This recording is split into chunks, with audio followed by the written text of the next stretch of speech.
Sahanau Bhunaktu Saha Viryam Karavavahai Tejasvinavadhitamastu ma vidvishavahai. Om Shanti Shanti Shanti.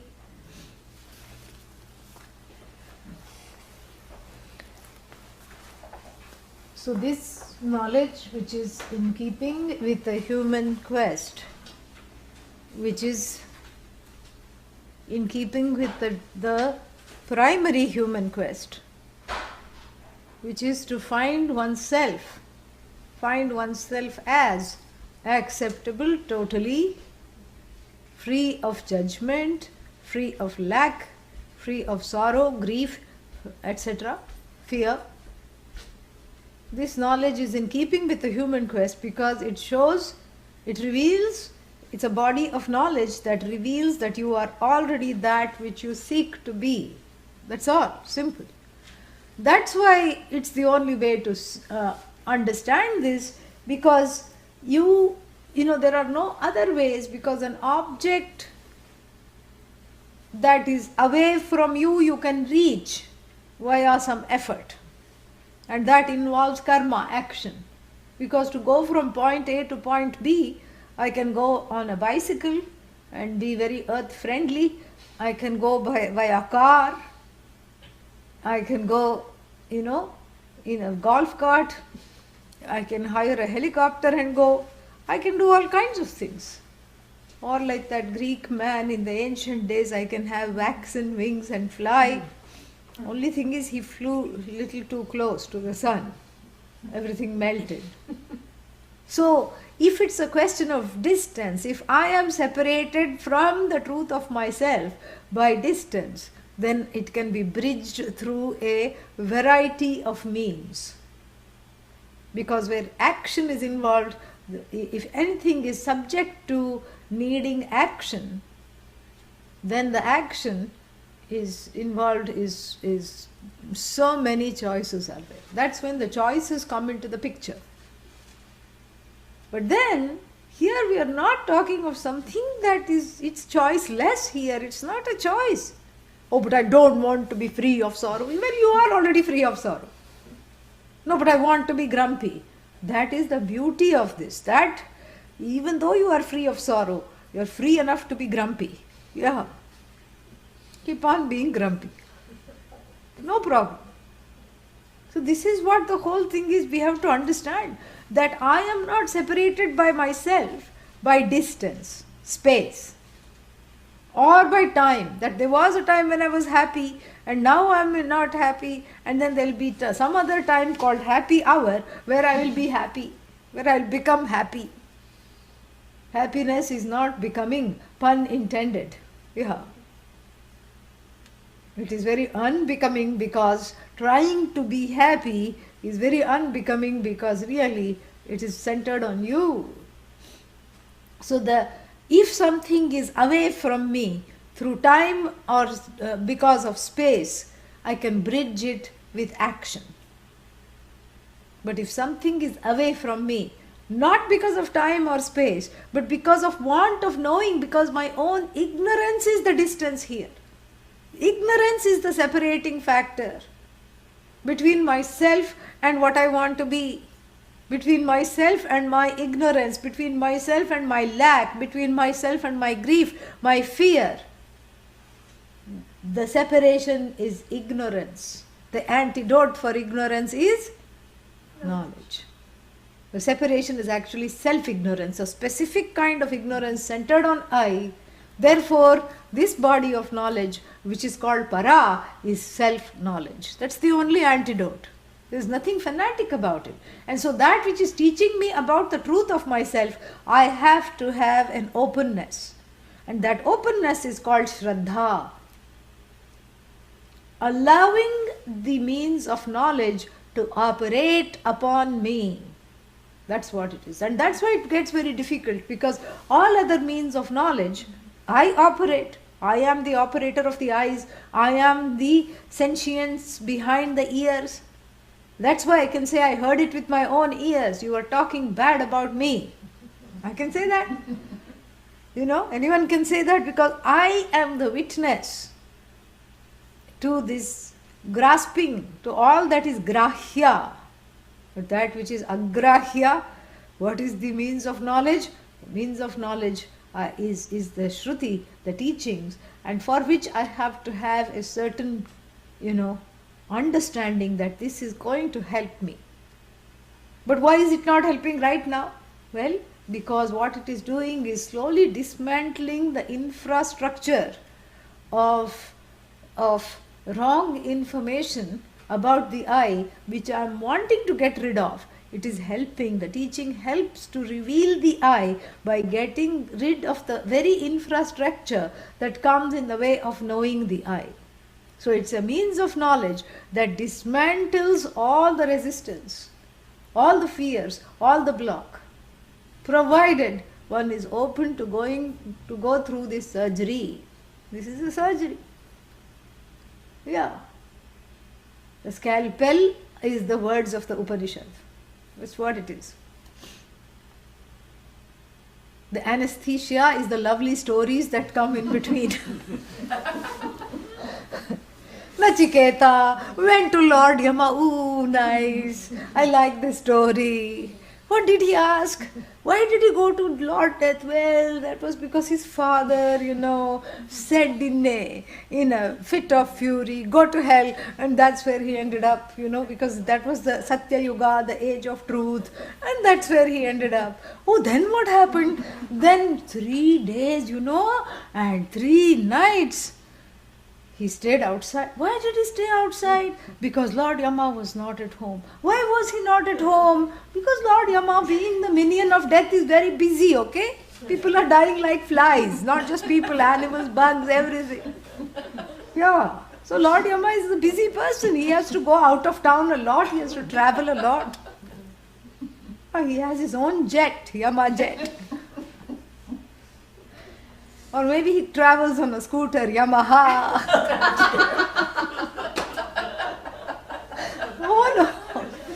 Who knows what is his favorite mode of transportation. But he goes. He gets things done. He goes to places. Everywhere he goes. Oh, then what happened? Then after 3 days he came back. But why did not Nachiketa enter the house of death? Who wants to enter the house of death? Are you crazy? No, but you can't enter. But Nachiketa actually had a different reason. Nachiketa didn't enter the house of death because it is unseemly to enter when the master is not at home. Because he was told to go to death and death is not there, so he decided to wait outside, much to the chagrin of Mrs. Death, who kept inviting him. What is Mrs. Death's first name? Yami. Yeah, very simple. We like to keep it simple. Yama is married to Yami, and Yami says, oh little boy, don't wait there outside, hot, it is cold at night, it is hot, in the day. Maybe they lived in a desert climate, and it was deserted for sure. And and then what happened? Then, she kept begging him to come in. She cooked every day nice things and put it in front of him, and he would have none of it. And he just stayed there fasting and not entering the house until Lord Yama came back. And then what is happening through all this? The person is being anesthetized in a nice way, lulled to a place of acceptance. Because then Nachiketa becomes you. There is a certain identification. It's too scary to look at oneself, to look at your own beliefs, to look at your own fears, to look at your own questions. That's why the anesthesia or the overlay of the story is more local anesthesia. You just sort of have a kind of an obfuscation between the characters in the story and yourself. Who doesn't identify with Nachiketa? Yes, this is what I want to know. This is what I want to do. This is how I want to serve. Who doesn't identify with Arjuna? Everyone. Oh, he's just like me. He's not afraid to ask the same kind of awkward questions that I have in my mind. Arjuna is wonderful. Nachiketa is wonderful. And who does not identify with Shaunaka? Who is kept on doing all his life and finally asks the question, When do I get to be? When do I get to stop doing and start being? And and so everyone, there is some place where the stories catch not the person, but the attention of the person. The person is riveted to the story, not to the story really, but because it has something to say, it has some light to shed upon my situation, my questions. And then the Shastra like scalpel comes and removes the cataracts of ignorance. This is what the Guru Stotram says. Just like any other surgery. When you go into surgery, you cannot argue with the doctor. Are you cutting in the right place? How do you know this is the right place? What are you going to do if it goes wrong? Are you going to give me how much compensation? First tell me how much compensation this hospital gives. Even though you say you are cutting here, actually it feels lower. Can you please check? That's why they give general anesthesia. They want you literally out of the picture. Yeah. Why? Because you're always arguing with the doctor. The doctor is a trained specialist and they have done 100 such surgeries. No thanks to your presence. So therefore they don't want this querulous, complaining, questioning entity whose questions are baseless.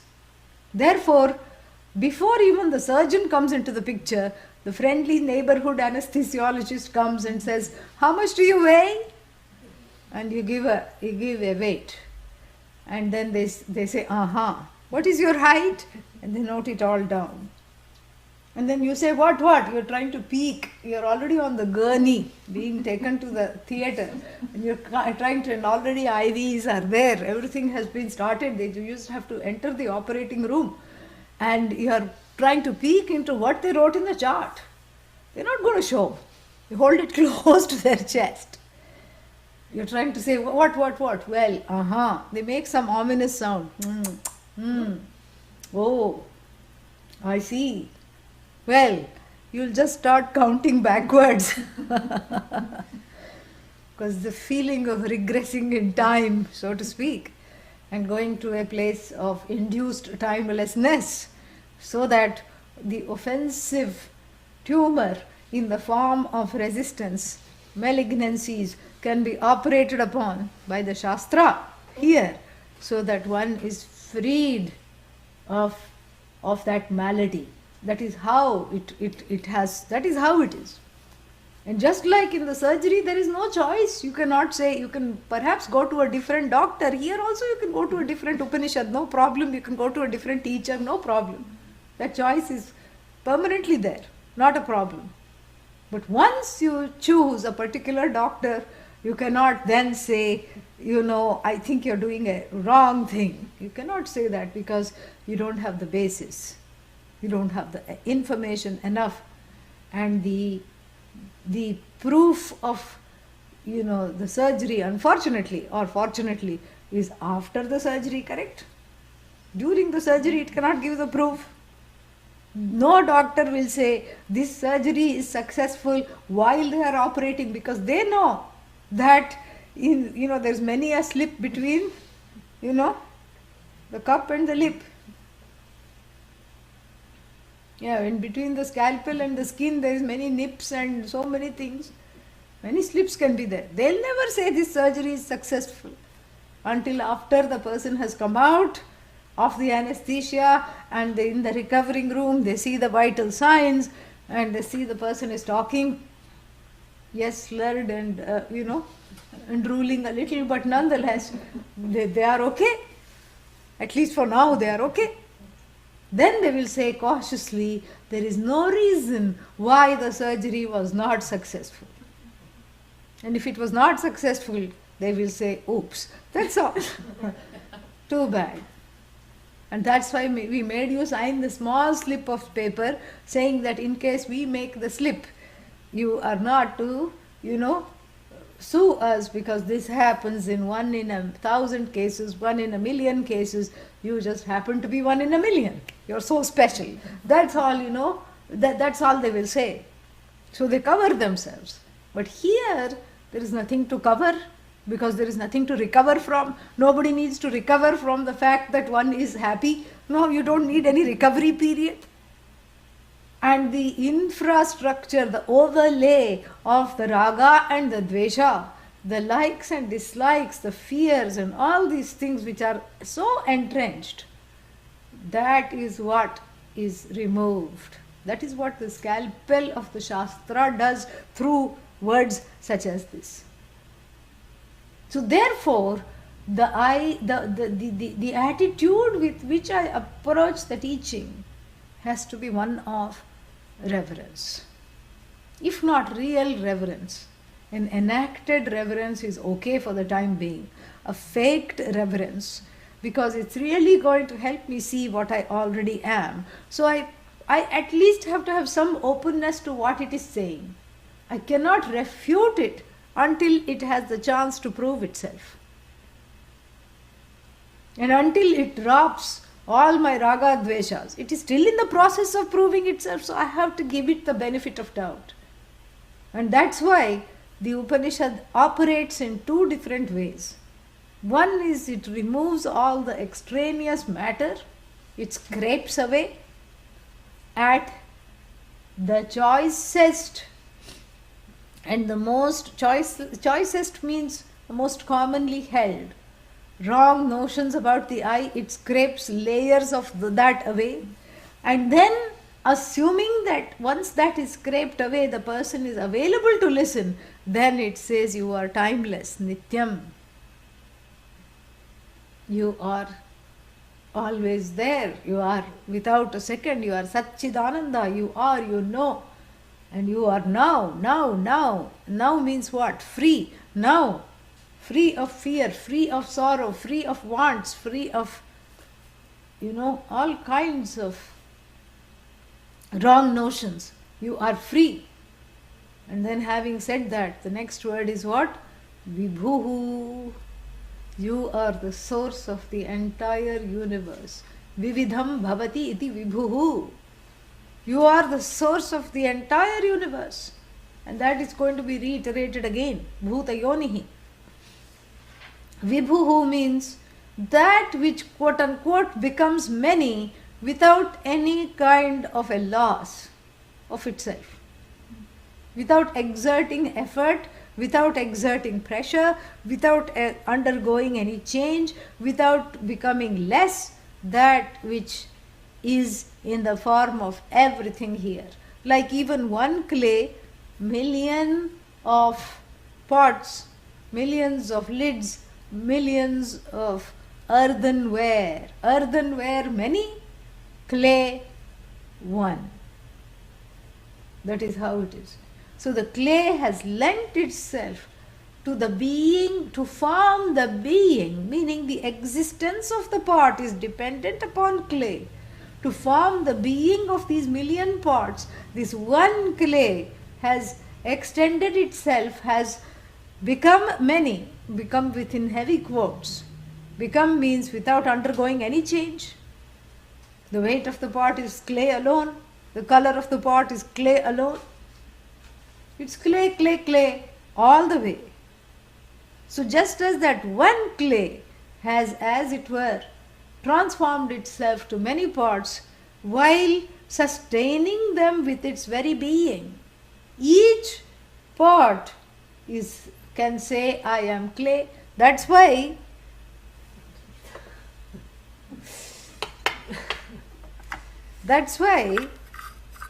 if this pot only identifies itself as a pot, it is subject to sorrow, because it sees these bada fellows here.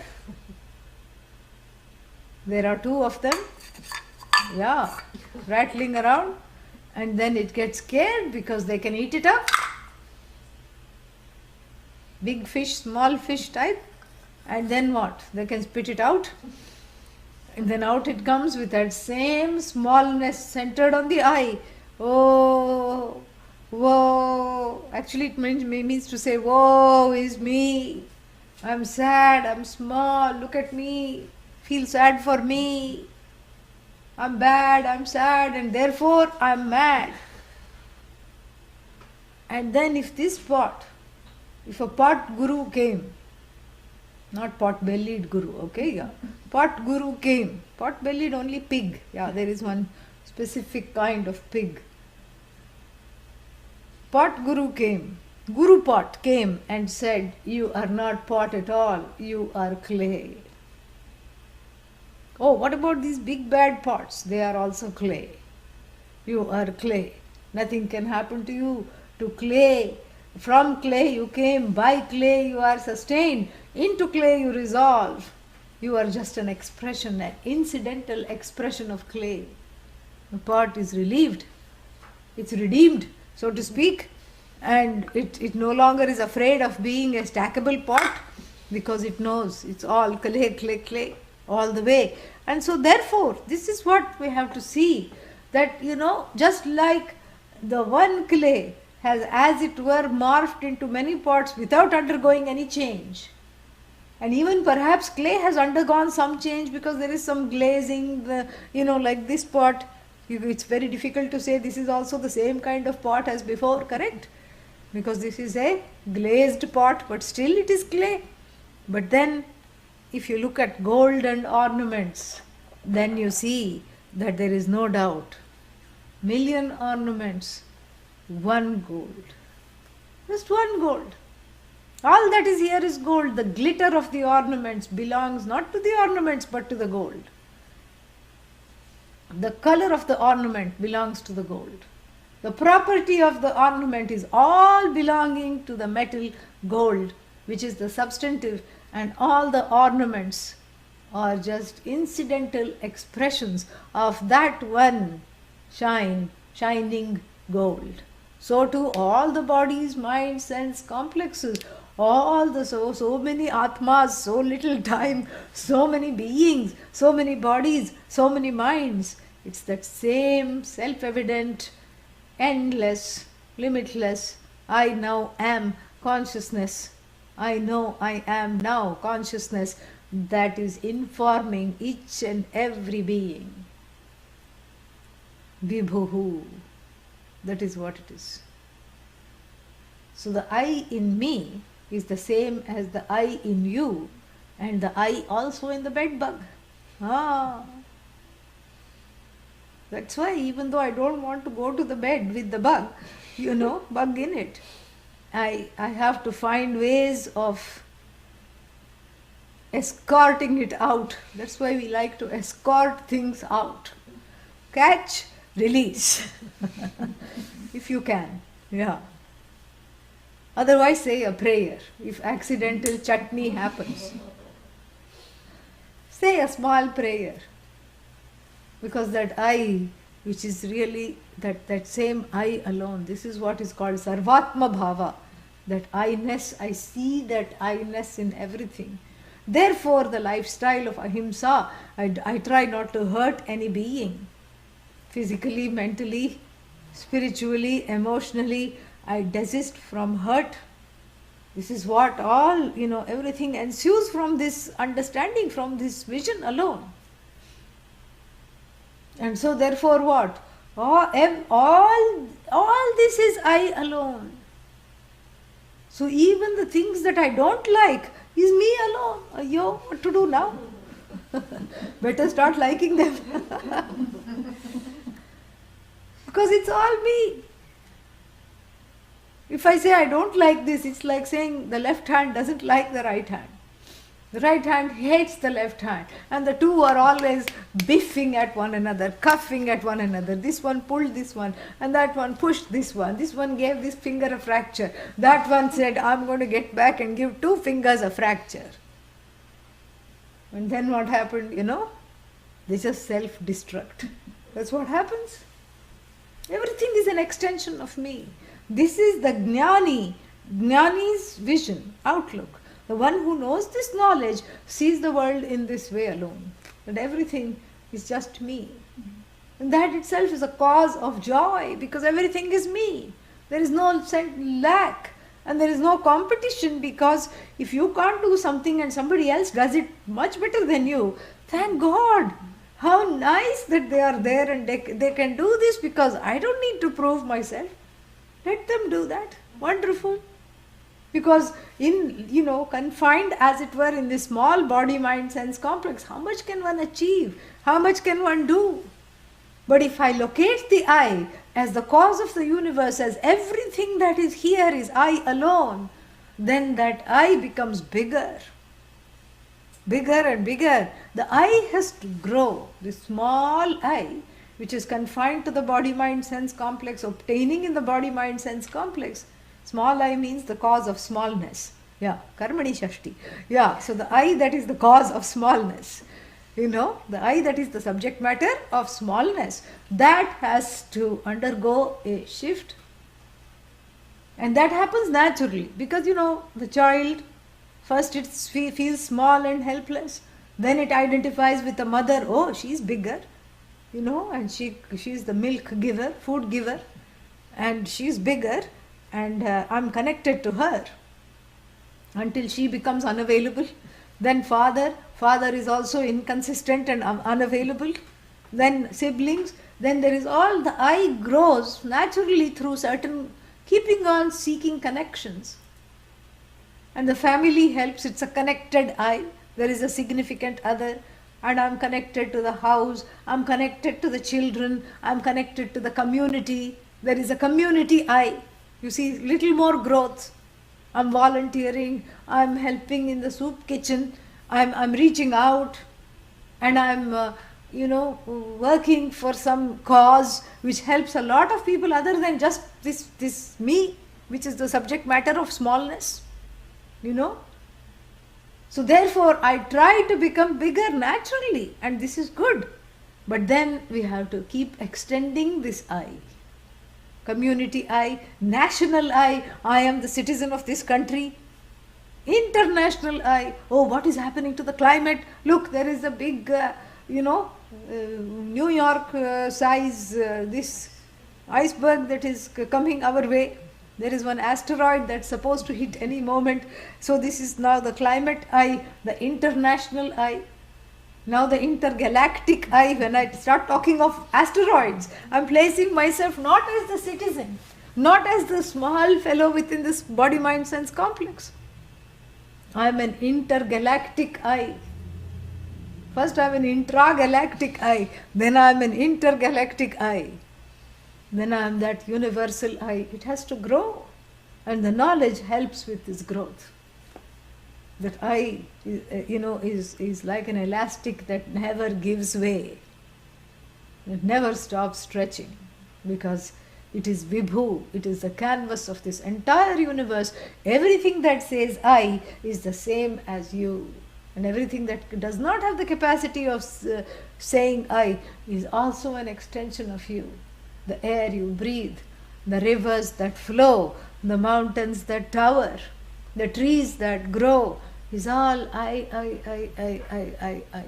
The whole thing is just one magnificent I, which is without a second. Vibhuhu, which undergoes a change without undergoing any change, which undergoes a transformation of quote-unquote becoming many without really undergoing any change of any kind.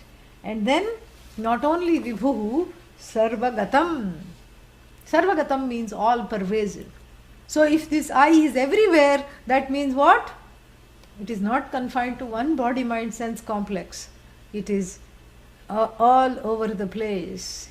It is all pervasive. And you see, Sarvagatam again brings it back to the I. Anything that is all pervasive has to include I, correct? Has to include me. I cannot exclude myself and say, look at that wonderful all pervasiveness. It doesn't work that way. So everything that is all pervasive has to include me. So it's an inclusive all pervasiveness.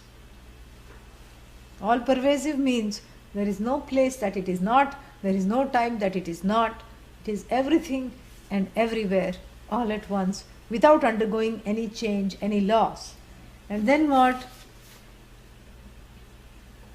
Susukshmam. Sukshmam would have been enough. Sukshmam means subtle. Susukshmam means subtly subtle, extremely subtle. Why do we have to repeat the Susukshmam? Because The feeling is now Brahman has started to look so good, I want to catch hold of it and have a good look. You can gaze at a crystal ball, but you cannot gaze at Brahman. So here the Brahman gazer wannabe is activated by hearing Nityam, Vibhum, Sarvagatam. Oh, where can I see Nitya? Where can I see all pervasive? All pervasive, are you there? And you expect an answer. Like children, shout and expect the echo to answer. If it answers, it's not all pervasive, correct? Yeah, always remember that. If you say, oh, where are you? Oh, all pervasive, and all pervasiveness says, here I am, don't believe it. You are being taken for a ride. Because the word here belies that it is all pervasive. If it is all pervasive, it should be there, it should be here, it should be everywhere. Yeah, and even if it says everywhere and if it's coming from behind the door, don't believe it. Because it cannot make a sound that has a location. So all pervasive means it is not an object of sight, it's not an object of my knowing, it is the content of the knower. It's also not an object of experience. How to experience the all pervasiveness? Can I hug all pervasiveness? That which comes under your hug is all pervasive. That's what it is. Well, but how to hold that all pervasiveness? I want to hold it. You can't hold it. It is you. So therefore, it is the Upanishad, just in case there are a few Brahman gazers wannabe, it cautions them by saying, Susukshmam, it's extremely subtle and it cannot be known through the senses. It cannot be known through words. Then why don't you stop talking? You've been talking for an hour without break. It cannot be known directly through the words. That which is whose the meanings of which words are understood as the truth of the I, are internalized as I. The words only indicate. The words give the address, and you already know the location and the destination, which is all pervasive. That's why it speaks. The words are necessary to dismantle the infrastructure of fear, resistance and problems.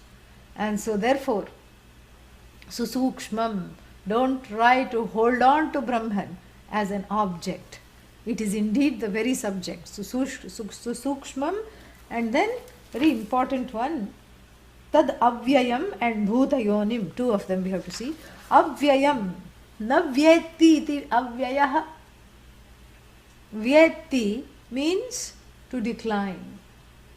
That which does not only change but decline. Like even the treasury, the United States Treasury, constant state of decline, and how much decline is now, we keep hearing the numbers in trillion, the deficit. Deficit means decline. So can we have a Brahman deficit? No. No Brahman decline. No deficit, no decline. And then the sun even declines, because the sun becomes blue dwarf, yellow dwarf, then blue dwarf, and then dies away. All the sources, all the stars in the universe which are light-giving stars, they die away after becoming dwarfs.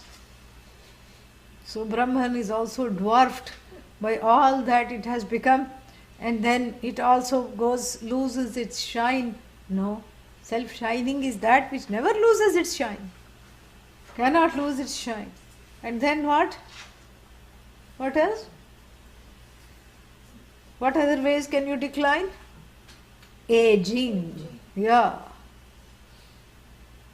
Brahman is very old. Purana, very old. In the grandparents' generation, Brahman needed a walking stick. Now in my generation, Brahman has graduated to a walker. And then in my children's generation, Brahman will be bedridden. And after that, Brahman will be Ram Nam Satya Hai. Ram Nam Satya Hai means what? This is what you say after a person has departed, when you follow the hearse. You keep chanting this. Yeah. And in fact, Ram Nam Satya Hai means Brahman is the only truth. At least that you can chant. If Brahman has undergone a death, what will you chant? Nothingness, Shunya. Shunya Satya Hai. That is funny. Because if you say non-existent is the is, you cannot say non-existent is in the same sentence without not smiling. You have to say non-existent is not, but you are constrained here to say non-existent is the truth. That means what? Very funny. There is no non-existent. So na vyeti does not undergo decline, does not undergo decline of power, does not age, does not come to an end, is in the same achyuta, is in the same form. Chutihi na vidyate yasya, does not decline. And then tad bhuta yonim, and here now it is the cause of the universe, source of the universe. Yoni means cause. The flower is also the cause. The flower is the cause of fruit, right? And then the flower is the cause of seed, because from the flower the fruit comes, from the fruit the seed comes, then the seed is the cause of another tree. Yes? So you have flower, fruit, seed, tree. But what kind of a cause is it? It's a circular cause. Then you go back to again. It's an infinite regress. Or you have to go somewhere to a causeless cause. What is this causeless cause? Because you can't keep saying tree seed, tree seed, tree seed, tree seed, seed, tree seed, tree seed, tree seed, tree. It becomes anyonya ashraya. The seed is dependent on the tree is dependent on the seed. How are you going to get out of this state of sorry go round? And you have to get out of it by looking at for the causeless cause. So the tree is not an uncaused cause because it has the effect seed. Seed is not an uncaused cause because it has a beginning tree. You see? And if you take the same thing, fabric, cause of fabric, yarn, cause of yarn, fibers, cause of fibers, cotton, cause of cotton, and seed you can say, or you can say molecules, you can go that way. Molecules, particles, you can go the way of physics. And when you go the way of physics, you have to stop somewhere, and that somewhere, when you take a leap into quantum physics, is only lies with the observer. That's why the observer starts to affect the experiment. You say, oh, are you a wave? And then it waves. Yes, I am a wave, very obligingly. No, you must be a particle. It says, okay, I'll become a particle. Why does it oblige? Because the observer is affecting the experiment. You become a participant observer, not just an observer. So what does it mean to become a participant observer? That means that the observer and the observed are connected, are part of one and same consciousness, not even part, are part, quote unquote, of that impartite consciousness, are all that same consciousness out of which the wave and the particle arise, and out of which the observer of the wave and the particle arise. So Bhuta Yonihi, the source of all beings, the source of all elements, came from Atma alone, from I alone, from that consciousness, that universal I.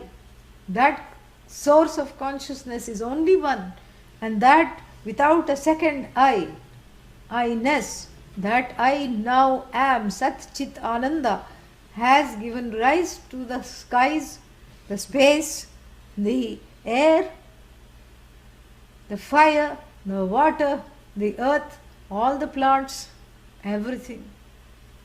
And then who eats the plants? This body-centered I eats the plant. That the I which was outside and inside, in fact you cannot say outside, inside, that's why Vibhu is there. That all pervasive consciousness as I is the creator of all these 5 elements included. And then the body-mind confined as it were I partakes of this as an effect, of the plants and the all the things that one eats. Very interesting. But then it's a causeless cause. There is no cause for the I. The I just is without cause. But what caused the I? I alone is the cause of I. There is no, you cannot say not I caused the I. Why not? Because all that is existent is I. Not I came into being after the I. So you cannot say not I caused the I. It's like putting the horse before the cart. And then you have to say I alone caused the I. I alone is causeless. And then to understand this, what do you have to do? You have to become a dhira. Dhira means someone who has viveka, vairagya, a cognitive ability to catch this, what is being taught, and the emotional maturity to release the obstructions that come in the way. This is the twofold definition of dhira. I think we spent a couple of classes talking about dhira. If you have missed it, please go back last week and listen. Yeah, last week, first class you listen, then that dhira will be abundantly clear.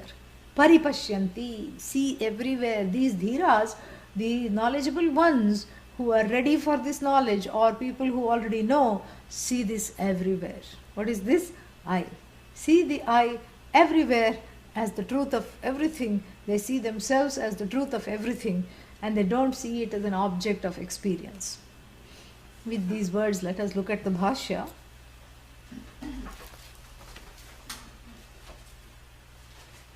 Adreshyam Adreshyam Sarvesham Sarvesham Buddhindriyanam Agamyam ityetat. Yeah, Adreshyam. Adreshyam is a Chandasam. Chandasam means what? Is confined to the Vedic meter. So actually it should be, if you are talking in modern Sanskrit, it should be Adrishyam. Adi Shankara points that out. And then Buddhindriyanam Agamyam, not available for objectification by the Buddhi, by the Jnanendriyas, and by the Buddhi, by the faculty of knowing.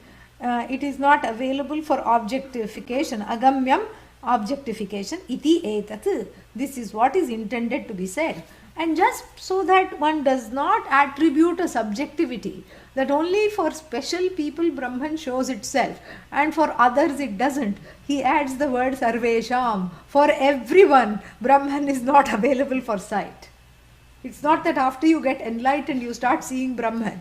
Oh, but you just said you see Brahman everywhere. Yes, but if you see it as that thing, but you transcend that thing and you as it were see. See means you don't see Brahman as an object. You see Brahman as the inhering truth, the isness and the knowledge behind everything. The existence and the knowledge behind everything you understand to be Brahman. So you don't take each thing to be a discrete thing anymore. Okay? So that is what is meant here. So Buddhindriyanam Sarvesham, for all, not just for one or two people here and there it is available for sight. For no one is it available for sight. And then he adds Drishehe. Huh? Yeah. Oh, I thought you said Drishehe. Drishehe. That's what I have. What do you have? Drish. Drishehe. Drish. Not bra. Dish. Drish. Drishehe. Yeah, that's what I said. Okay, sorry.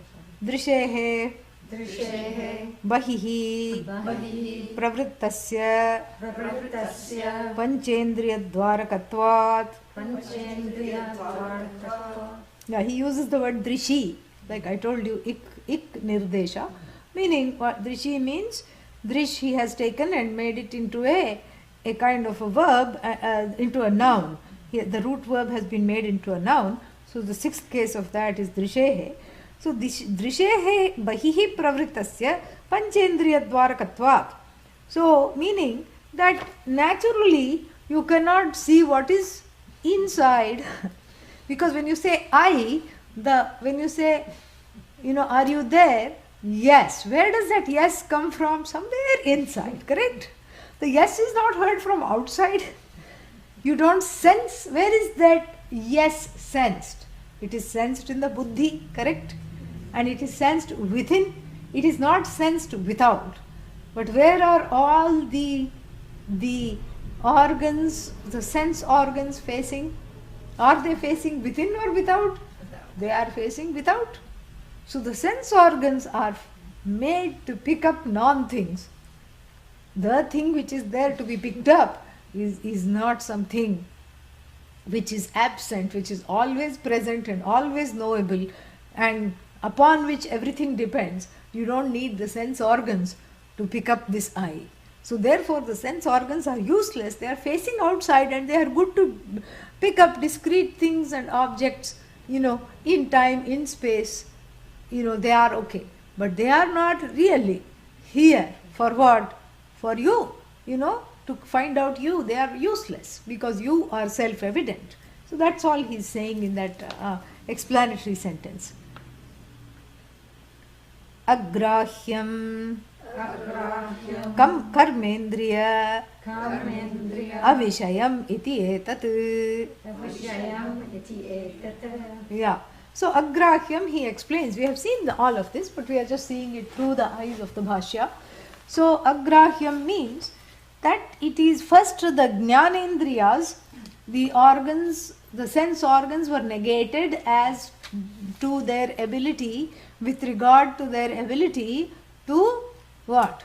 To bring about the objectification of Brahman. They were eliminated, and then now the organs of actions are also likewise negated as being able to grasp, Brahman. So agrahyam means all the organs of action, whether it's words, hands, legs, etc., they cannot objectify Brahman. It is karmendriya agocharam avishayam. It's not an object of the organs of action. It's not an object of the sense organs either. Agotram, gotram, anvayah, moolam iti, anarthantaram, agotram, ananvayam, ityarthah, nahi tasya moolam asti, yena anvitam syat. Shankara cautions us not to look further here. He says agotram. Agotram means gotraha na vidyate, meaning the one that does not have a last name. Meaning what? The one that does not have a cause, a causeless cause. And he says, don't try to look for another meaning. Because sometimes what happens is that when you say agotram, it could mean that somebody has been so bad in the society, they have done horrible things, that they have been disowned by a particular family. You are no longer belonging to our community. You are no longer belonging to, the mother and the father can say, you are no longer our offspring. We disown you. And that person is also agotram, correct? Yeah, because nobody is ready to bail the person out, literally or figuratively, because they have done such horrendous things that they are not, nobody wants to be, associated with them. And so is Brahman such a horrible perpetrator that everybody is afraid of it and nobody wants to be associated with it. That meaning should not come. That Brahman has been disowned by all clans and all tribes universally, no. Agotram means ananvitam, unconnected to anything else. Unconnected is not caused by anything else. Just keep your thoughts confined to that alone meaning, Adi Shankara says. Then, varnyate iti, varnaha, dravya dharmaha, stulatvadayah, shuklatvadayo va, avidyamanaha, varnaha yasya varnaha yasya tadavarnam aksharam. tadavarnam aksharam. See, the nice thing is, because we took such a long time in so much detail, this we can go a little faster. This is the fun part. So, avarnam, next word, he says varnyate iti varnaha. Varnyate means that which is, described is called varna. Described how? In the form of sthula, sukshma, subtle, gross. That's a description. Varna means adjective. And then another Shukla and Krishna, black and white. He gives another example. So it can be described, or Varna Dharmaha. Varna Dharma, Varnyate Anena also you can take. So Varnyate iti Varnaha, Varnyate Anena iti Varnaha. With this, something is described, that is also there. So Varna Dharma means the basis for the description: fat, thin, tall, short, black, white, yellow, green, colors, all these things. All these come under attributes, and avarna means free of all kinds of attributes. That's all. Avidyamanaha varnaha yasya. This akshara, and just to make sure we know what we are talking about, this akshara is avarna, means this akshara which we are talking about. What is akshara now? That which Shaunaka was told by the Guru, that yaya aksharam adhigamyate, that by which the undeclinable you is known. That undeclinable you is free of all colors, all sights, all sounds, everything, Now, further, achakshushrotram, chakshuscha shrotram cha, Chakshuscha shrotram cha namarupa vishaye, namarupa vishaye karane, karane sarvajantunam, sarvajantunam te avidyamane yasya, te avidyamane yasya tat tat achakshushrotram. chakshushrotram. Yeah. So with reference to the, with reference to how Brahman looks like, because if supposing somebody says, where is a photograph of Brahman, let me see what Brahman looks like. What will Brahman look like? And we like to anthropomorphize everything, even the animals that we have. We say, oh, this is having such feelings. The dog is feeling sad. Look, it's looking sad. Actually it is looking confused. Why does this fellow think I'm sad? But we think it is looking sad. We think it is looking happy.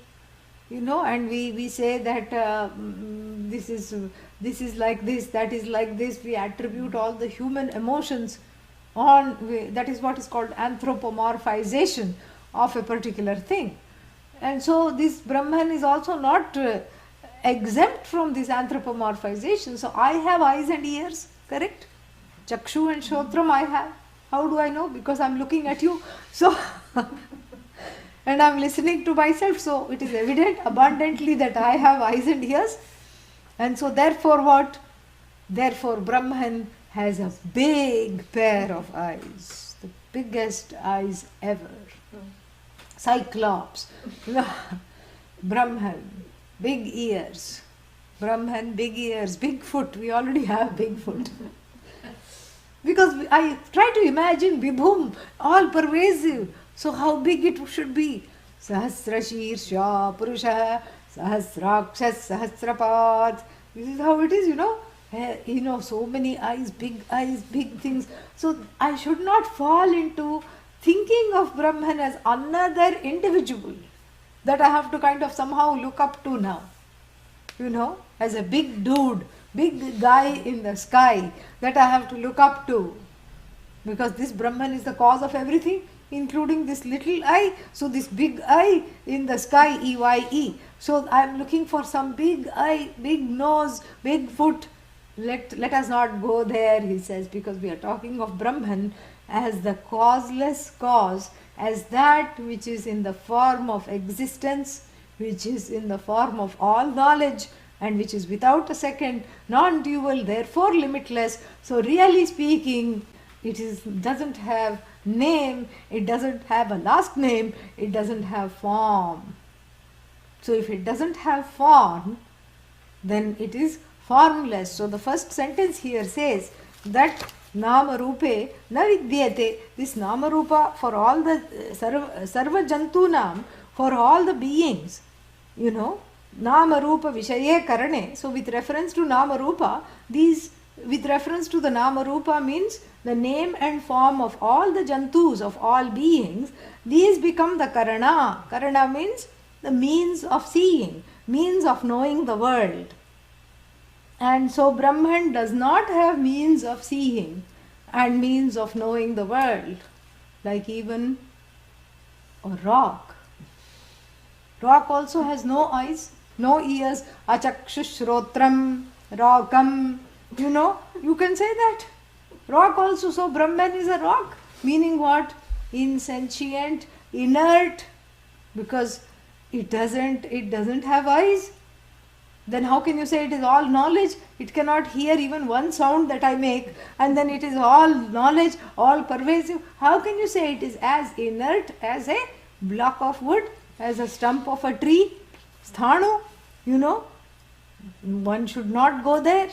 And therefore he says, he quotes something that comes later, the 14th verse or something he quotes. The 17th verse he quotes. And also he quotes the 14th verse he quotes, and in the Shvetashvatara Upanishad also he quotes. So he says, Yaha Sarvajnaha Sarvaviditi Chetanavatva Visheshanat Chetanavatva Visheshanat Praptam Samsarinamiva Chakshuhu Shrotradibihi Karanaihi Arthasadakatvam Tad iha Achakshuhu Shrotramiti Varyate Pashyati Achakshuhu Sashrunoti Akarnaha Ityadi Darshanat. Very interesting. So he says, let us not quickly come into the conclusion that Brahman is inert. Let us be very, very careful about calling Brahman inert because it doesn't have eyes or ears. The reason it doesn't have eyes or ears is because it does not need eyes to see. Like even the deep sea creatures. The deeper you go into the ocean, this is fascinating. When you go, and we are not talking of just snorkeling that depth. We are talking of where, if one goes in this particular upadhi, one would explode. It is that much pressure. You need a kind of a different, even things that you send there, explode because the pressure is so different. And we are talking of miles and miles underneath the ocean, where light does not percolate. And how do life forms adapt? It is so beautiful. It is just that intelligence is so amazing. It's not wasteful at all, that intelligent cause of this universe. And they say that the deeper you go and where there is no light, there is no eyes for all the creatures. Because eyes only perform where there is light. When there is no light, there is no need for the eyes. Because they see in other ways. They see through some fins and antennas and all kinds of sensory ways. They see. This is the intelligence. This is Bhagavan. This is so beautiful. And that is that knowledge that we call Bhagavan. And that knowledge cannot be outside of you. And that knowledge, even in the deep sea creatures, you see that the eyes and ears are, eyes are useless. So maybe they hear, and they hear the obstruction and they can, circumvent it. Like bats even. They have poor sight, but they have highly, developed ears, sound waves. They navigate through sound waves. So like this, the deep sea creatures also, there is no need for eyes. They don't have eyes. The deeper you go, that is what they have found out. And so this is just like, but that doesn't mean they don't see. That does not mean that they are insentient. You see what I'm saying? Very, very interesting. So therefore here what we have to understand is something very wonderful here.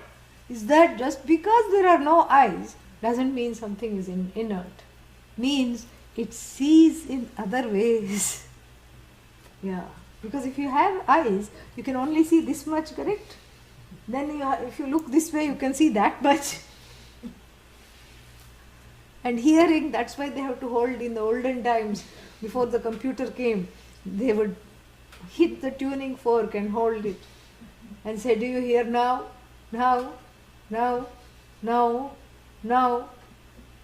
I don't hear. And the doctor says, I also don't hear. Now that has eliminated now. Because now it's just you and the computer when you take the hearing test. And very interesting. So the hearing means there is a certain range. It's called decibels. After which either you are deaf or you are a dog. That's all. Only two conclusions you can come to. That's why, there is some dog whistle. I haven't seen it or heard it. But apparently it's there. And when you blow into it, you don't hear anything. But all the neighborhood dogs come and make a beeline for you, correct? So this is why, because the dog has a different set of hearing, frequencies. And so if there is an ear, there is a limitation in terms of what can be heard. If there are eyes, there are limitations because the eyes can go bad, and they frequently do. The glasses get thicker and thicker, the print gets bigger and bigger. And still I say, what is that? Is that ba? Is that ba? Is that this? Is that that? What is this? Eyes can go bad. Ears, of course, huh? What? And if you go to anybody's, house where there are elderly people living, before you hear them, you hear the television. Yeah. Because, both of them are equally short of hearing, hard of hearing, and so they cannot be a, check and balance for each other. It's not that one is turning the volume up and the other one is turning it down. One is turning it up, the other one is turning it even more up. And then before you get into the house, you hear the television blaring and they are totally oblivious. What? Why are you whispering? What's wrong? So that means what? They have to keep making the volume higher and higher and higher. Means there is hearing, means there is hearing loss. Vision means there is vision loss. Any karana means when you need a means to see something, that means that that means can go bad, correct? Or that means itself is finite. But when you are infinite, there is no reason to have eyes. You see as it were everything without eyes. Achakshuhu pashyati shrinoti ashrotram. This is from another Upanishad. This Brahman sees without eyes, hears without ears. How? How is this possible? Because of that all-pervasiveness. You are everything. And you are. That all knowledge, overrides the need to see small, discrete things in space and time.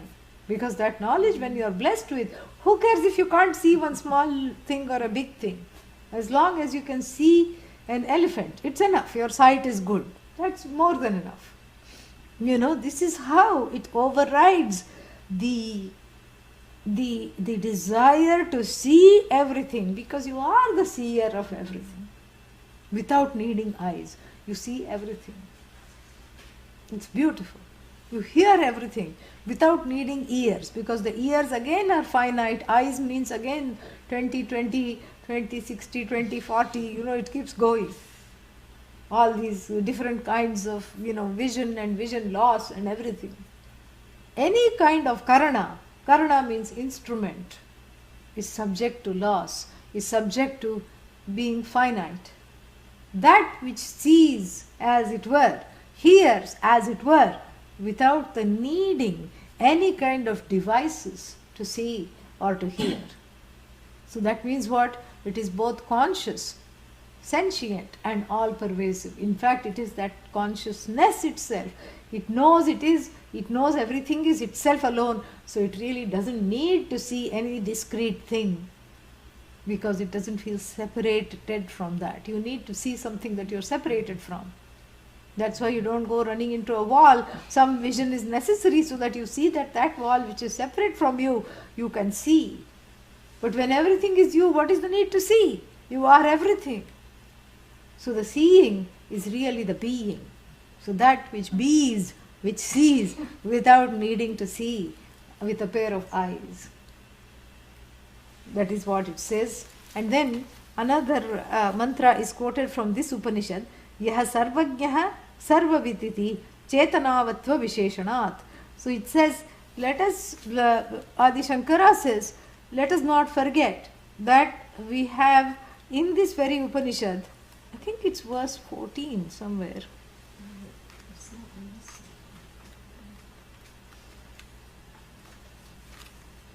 I remember somewhere, I think it is. Yas sarvajnaha sarvavit yasyaiva mahima bhuvi.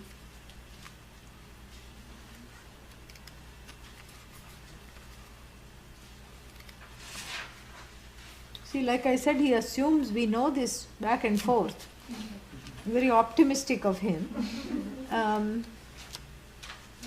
Yeah, 7. 2:7. Yas sarvajñas sarvavit yasyaisha mahima bhuvi divye brahmapure hyesha vyomnyatma pratishtitah manomayah prana sharira neta pratishtito anne hridayam sannidhaya tad vijnanena paripashyanti dhira. See, that's why he quotes, when Adi Shankara quotes, that same paripashyanti dhira he has taken. Here also what? Paripashyanti dhiraha. Paripashyanti dhira anandarupam amritam yad vibhati. Yeah, this is what he is quoting, 2:7. And 14, that's why I thought, because it's 2 and 7. 7 2s are 14. So, this is what he says, that otherwise, if Brahman was inert, that verse would not have come. That which is sarvajnaha, all knowing, sarvavit, the knower of all discrete things, the knower of everything. And it would not have said that, because that which is inert cannot be the knower of everything. So we are talking of a conscious being that is everything, that doesn't need to see discrete objects with pairs of eyes, which are finite and subject to limitations. So we'll stop here for today. Tomorrow we'll take it up again, because another set of words will come. Om Purnamadah Purnamidam Purnat Purnamadachyate Purnasya Purnamadaya Purnameva Vashishyate. Shanti Shanti Shanti. Harihi Om Shri Gurubhyo Namaha. Harihi Om. Any questions?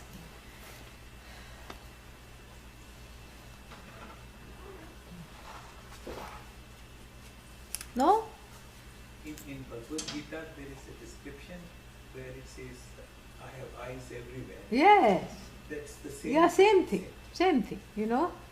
Sarvatra pani padam yat sarva chakshu shiro mukham.